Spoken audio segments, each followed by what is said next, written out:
ঈদের সকালে বেড়াতে বেরিয়ে বাইক দুর্ঘটনায় গুরুতর আহত দুই যুবক। ঘটনাটি ঘটে সোমবার আরামবাগের কানপুর ভীমতলা এলাকায়। এই ঘটনায় আহতদের নাম শেখ আজিজ ও শেখ নাজিবুল, বাড়ি আরামবাগের মাদারতলা এলাকায়। জানা গেছে, নতুন বাইক চালানো শিখে এদিন নাজিবুল বাইক নিয়ে ঘুরতে বেরোয়। বাইকের পিছনে বসেছিল আজিজ। কানপুর এলাকায় তাদের বাইক নিয়ন্ত্রণ হারিয়ে রাস্তার পাশে থাকা একটি পোস্টারে ধাক্কা মেরে পাশের জমিতে নেমে যায় বলে জানায় তার পরিবারের লোকজন। ঘটনায় গুরুতর আহত হয় বাইকে থাকা দুই যুবক। স্থানীয় বাসিন্দারা তাদের উদ্ধার করে আরামবাগ মেডিকেল কলেজ ও হাসপাতালে চিকিৎসার জন্য নিয়ে আসে।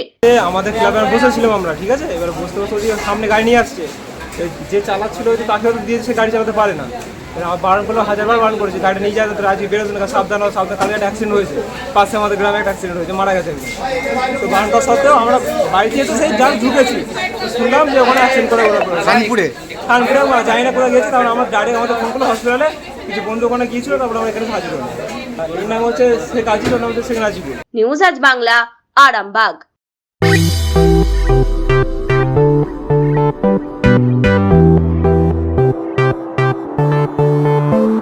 এবার আরামবাগে এসে গেল বং পিৎজা। আভিজাত্যপূর্ণ বাঙালিয়ানা পরিবেশে সুস্বাদু খাবার নিয়ে আপনার শহরে হাজির বং পিৎজা। ঠিকানাটা অবশ্যই মনে রাখবেন, link road, Arambagh, bank of ইন্ডিয়ার পাশেই। আরাম করে রাজশাহী পরিবেশে খাবার নাম বং পিৎজা।